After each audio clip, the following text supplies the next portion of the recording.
Song of Ice and Fire is told through various point of view characters, whose chapters are helpfully titled with their names or some description of who they are.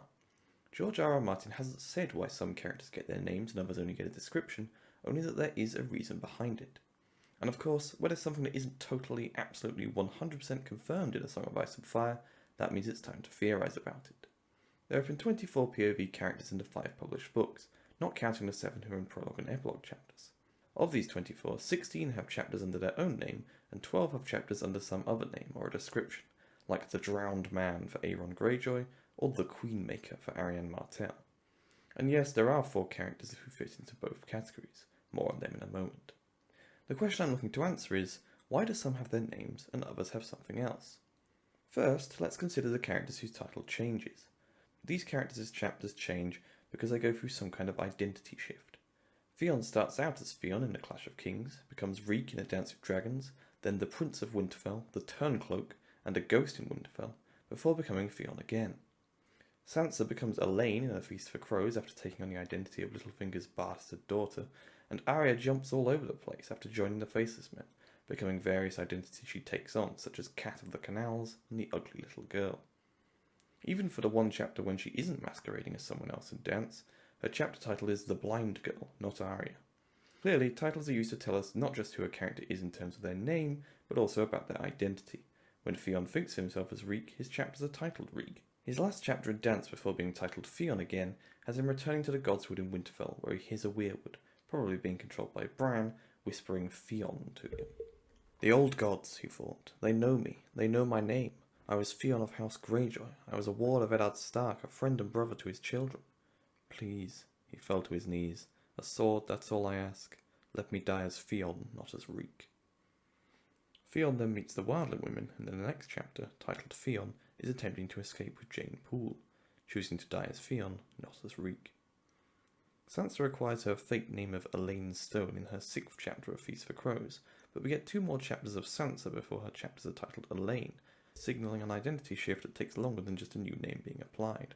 As for Arya, a central theme of her current story is the Faceless Men attempting to stamp out her identity, so her chapter titles are indications of this.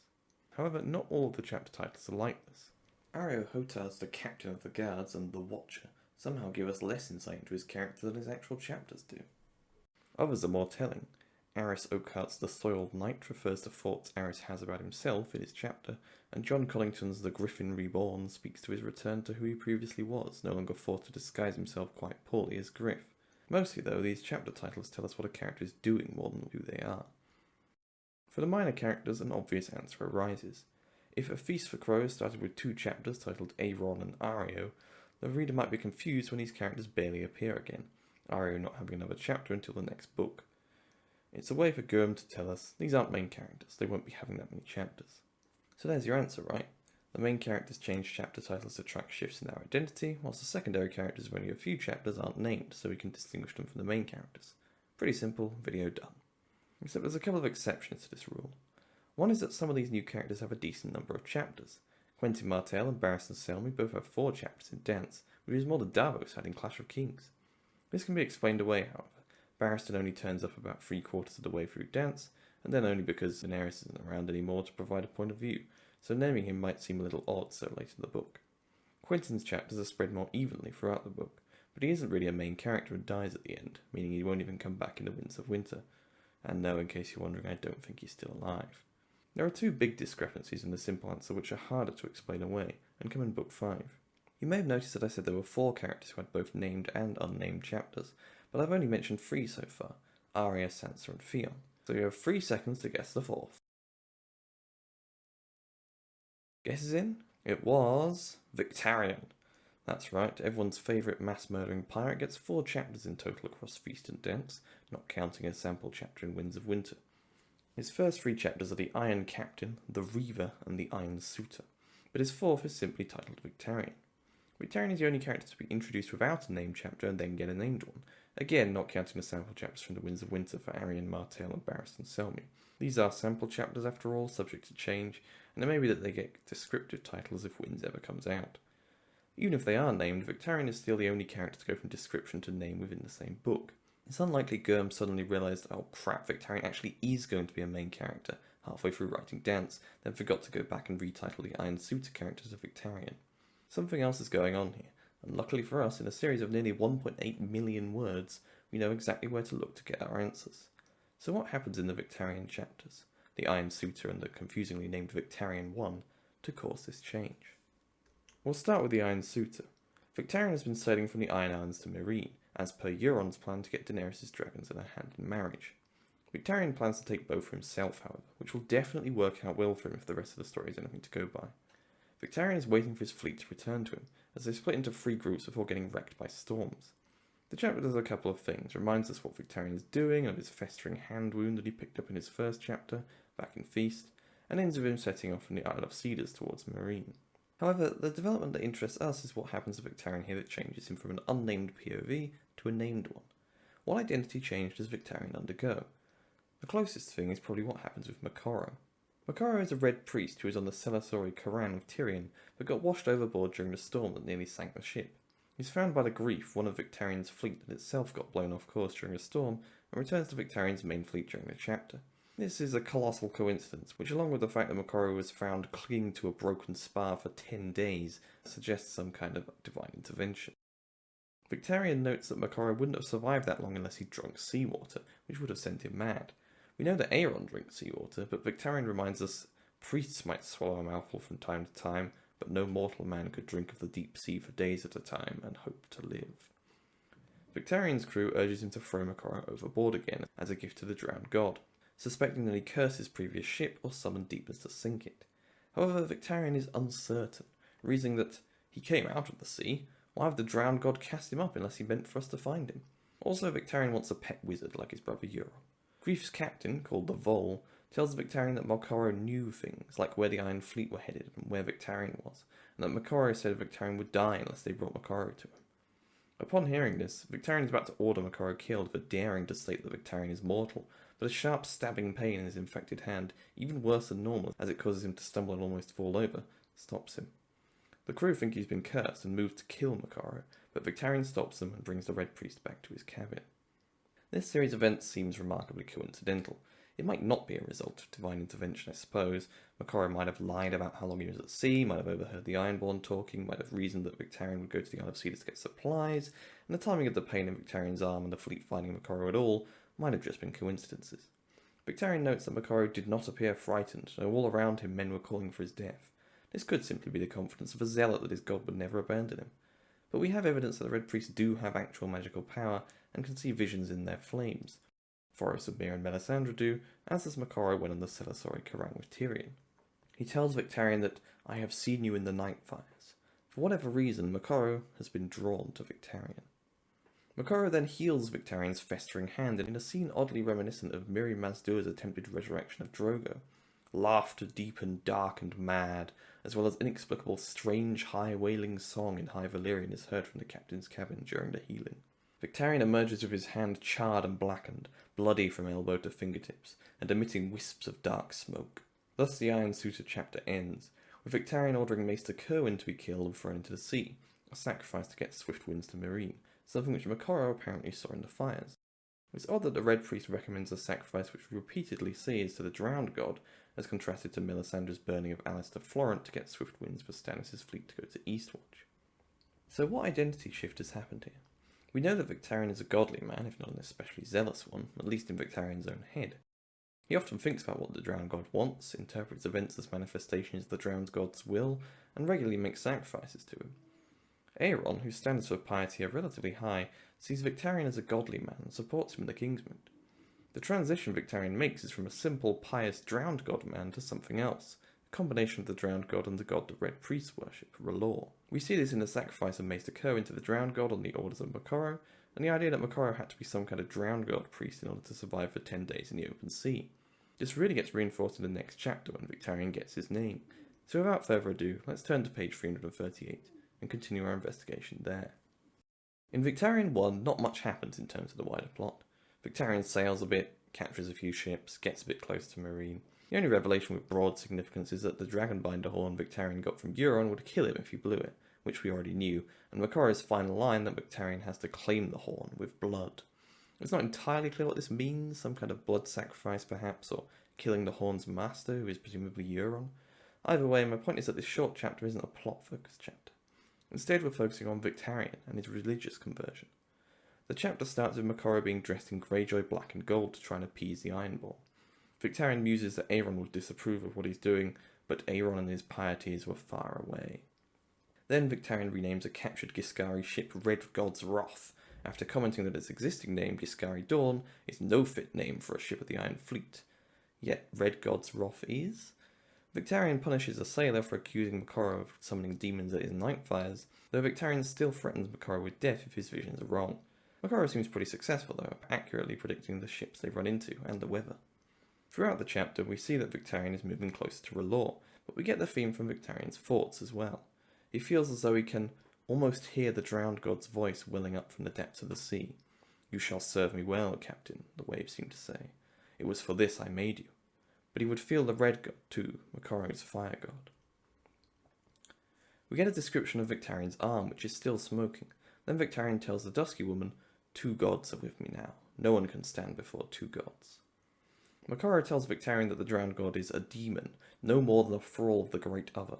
Victarion doesn't instantly kill him for this, which is contrasted with him strangling a fisherman to death in the previous paragraph for questioning his ability to sail the Dothraki Sea. Moqorro then gives the explanation for why he's helping Victarion. He says, "The Lord of Light has shown me your worth, Lord Captain. Every night in my fires I glimpse the glory that awaits you." Victarion seems to think this means he will gain independence for the Iron Islands and go back to the old way, raiding and reaving. To the reader it has echoes of Melisandre and Stannis, but more than that we question Moqorro's honesty. Victarion is, in the words of Gurm, dumb as a stump, and it is a very Gurmy thing to have characters be undone by prophecies. The glory that awaits Victarion might be someone else's, or perhaps a glorious death, but whatever the meaning, my instinctive reaction to this when reading it for the first time was that Moqorro wasn't being entirely honest with him. The chapter concludes with Victarion's ultimate demonstration of his new allegiance to two gods. He burns 7 captured slave girls on a ship as a gift to honour both the gods. He says, "Let these girls be reborn in light, undefiled by mortal lust, or let them descend to the drowned god's watery halls to feast and dance and laugh until the seas dry up." So this is Victarion's transformation between chapters, from a man with an uncomplicated piety in the drowned god to someone worshipping two gods, one hand still his own, and the other a strange magical vessel of R'hllor. All very symbolic and interesting, and I'm sure the English literature students would have a field day with it. But what I've been saying this whole time is that changing chapter titles, mainly the named ones, indicate a change in identity. Yet what does it mean that this move away from how we've seen Victarion presented throughout the entire story is characterised by the introduction of Victarion as a chapter title? In other chapters, the original name of Theon, Sansa and Arya are their true or original identity, the other identities being taken on after a change. With Victarion, the change happens, and then we get the name title of Victarion. Does this mean that all along Victarion was a secret red god worshipper, and has only now revealed it? Was this always his true identity? It's strange because Gurm didn't need to title this second chapter Victarion. He could have used anything to signify the change. The Red Kraken, the Fiery Captain, the Smoky Sailor, whatever floats your Iron Fleet. Instead, he chose Victarion. Why? My answer is found not in the specifics of Victarion's character, but in the general rule of titled characters overall. What if, before Victarion 1, Victarion did not satisfy the requirements to have a named chapter, but because of the events at the end of the Iron Suitor, he now does? We're moving away from the specific identity of Victarion and trying to work out what identity all named characters share and Victarion gained in order to join their ranks. Victarion becomes closer to R'hllor, he gains a fiery weapon in the form of his hand, and he starts being promised glory by a red priest. In short, he becomes a candidate for being Azor Ahai reborn. First, let's talk a little bit about the Azor Ahai myth, seeing as it gets bandied about quite a lot and means something different to lots of different people. Azor Ahai is something of a catch-all term used by the fandom to refer to a hero with a flaming sword called Lightbringer who led the fight against the somewhat vague darkness that fell over the entire world during the Long Night thousands of years ago. The Red Priests call this person Azor Ahai, others call him Harkoon the Hero, Yin-Tar, Nefarion, or Eldritch Shadow Chaser. Some people, in the real world this is, think Azor Ahai is the same as the Last Hero, a northern legend about a hero who helped defeat the others, or the prince that was promised, a saviour who tends to be favoured by the Targaryens. There is a prophecy that Azor Ahai will be reborn again as a champion of R'hllor, after an especially long summer when that mysterious darkness returns again. Azor Ahai has a number of traits. He wields a flaming sword Lightbringer, was born amid salt and smoke beneath a bleeding star, and wakes dragons out of stone. Knowing all of this, it would seem odd to suggest that the common trait unifying all the named POV characters is that they are all Azor Ahai reborn. And indeed, I'm not claiming that exactly. It might just be that they all have key roles within the Azor Ahai legend. Azor Ahai didn't single-handedly defeat the darkness last time around, and it could be that all the different legendary heroes were actually different people, setting a precedent for multiple people fulfilling the role of Azor Ahai. With that said, let's consider the case for Victarion. If you were to claim that Victarion was Azor Ahai after reading Feast, even the most deranged of theorists would have offered you a tinfoil crown. The change, as I've been banging on about for the last 15 minutes, comes in depths. Makaro tells Victarion that he will surely die if Makaro does not save him, meaning that everything after the healing is effectively a new lease on life, a rebirth if you will. This rebirth occurs over the salty seawater, and is accompanied by the smoke of the fire Makaro lights in Victarion's cabin. Afterwards, Victarion has a fiery weapon, his hand, that is charred black and smokes. Not exactly Lightbringer, but not a million miles off. No smoke without fire, as the saying goes, and if Victarion's hand is indeed burning inside somehow, that would provide the light and heat of Lightbringer.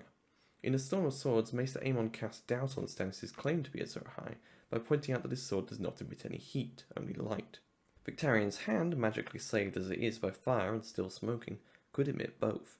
Finally, Victarion is one of the characters who is probably best placed to wake dragons from stone, given that he has a dragonbinder horn which he plans on using.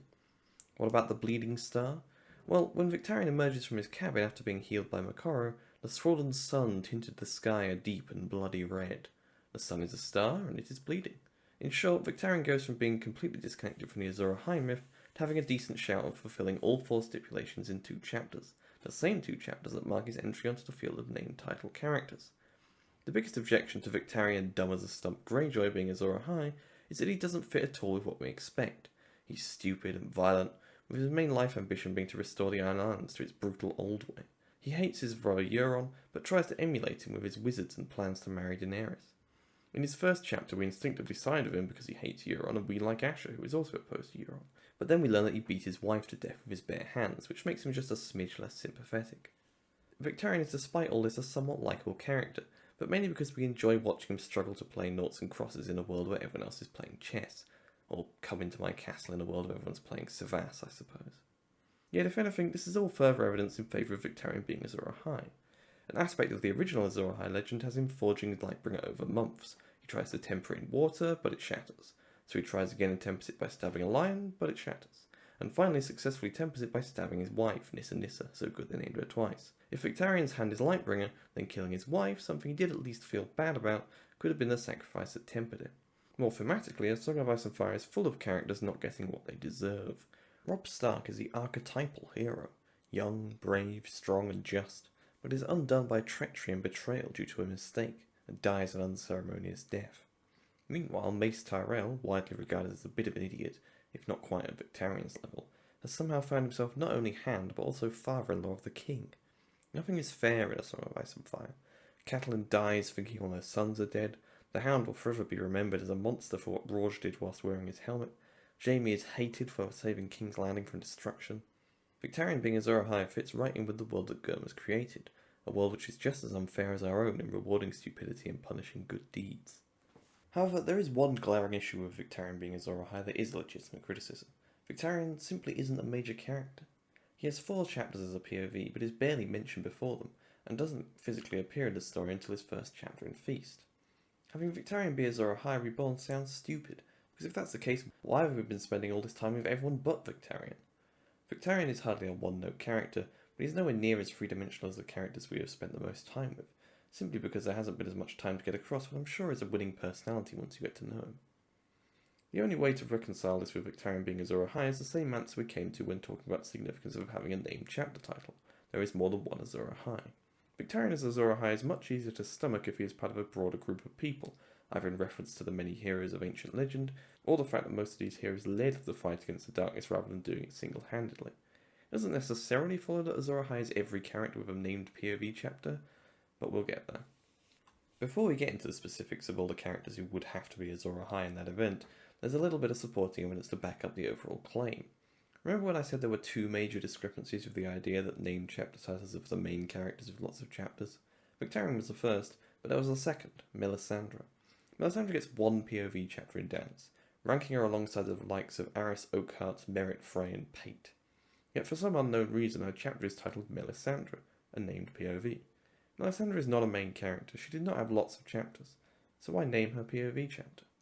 It could be because Gurm plans on having more Melisandre chapters in the next book, but the same is true of most of the characters about their names in the title. Areo, Hotar and Asher Greyjoy both span 2 books, as does Victarion, whilst Arianne Martell, Aeron and Barristan Selmy have sample chapters in Winds of Winter.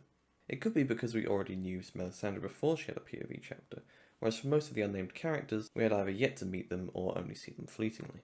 This works for Areo, Quentyn, Victarion, John Connington and Arianne, who don't really appear until their chapters, and for Aerys, Aeron and Asher, who only appear briefly or as an incredibly minor background character. But Barristan Selmy is the exception that disrupts this rule. We've known him even longer than we've known Melisandre. He sits alongside Melisandre in the secondary characters tier. So why is Melisandre named and none of these other characters are? What sets her apart from those 8 characters? Well, lots of things, but probably the biggest one is her connection to Azor Ahai. Melisandre is our introduction to the prophecy through Davos' eyes in the Clash of Kings. She is the reason why Stannis does what he does, and she is likely the person who will proclaim others Azor Ahai reborn if and when it is required. She searches for Azor Ahai in her fires, performs lore-based magic like birthing shadow demons, may end up resurrecting Jon Snow. The list is endless. Melisandre is one of the characters most closely connected to R'hllor, alongside people like Beric Dondarrion, Stannis and the Red Priests. It is also an interesting choice to make Melisandre a POV at all. We get to see her doubts, her confusion about her visions, and the fact that a lot of her cosmetic fire magic is actually caused by powders kept in a carved chest. Gurm has spoken of the problem of having POV characters who know too much. Imagine if we had Littlefinger or Varys' perspective back into Game of Thrones. The story would have been vastly different. Melisandre is a mysterious character. Her motivations unclear, her true power unknown when viewed through the eyes of Maester Cresson, Davos and Jon Snow. Melisandre is likely used sparingly in Dance for this reason, to keep as much of her backstory and motivations hidden as possible. Given that Jon Snow is currently indisposed, we likely need a new POV to keep us updated on the wall, and the POV Gurm chose for this is Melisandre, a character we can't give too much time to, for fear that she could start to clear up some of the mysteries about who Azor Ahai is too early. There's probably no other character at the wall with more knowledge the author wants to keep hidden from the reader than Melisandre, so why choose her? Because there is also no character more closely connected to Azor Ahai than Melisandre, now that Jon Snow is dead. Queen Selyse and the Queen's Men may talk the talk, but it is hard to believe that they might allow for anyone other than Stannis to be Azor Ahai reborn, and some of them are clearly only in on it for the political advancement of being in a faction in its ascendancy. This concludes part 1 of this theory. I presented the case that the difference between named and unnamed POV characters is a significant one, that Victarion's transition and Melisandre's inclusion are the outliers from which a pattern can be drawn, and that that pattern has something to do with Azor Ahai. In part 2, I will extend the scope of this theory, and see if it can hold the weight of all 16 named POV characters. Is everyone Azor Ahai? Watch part 2 to find out.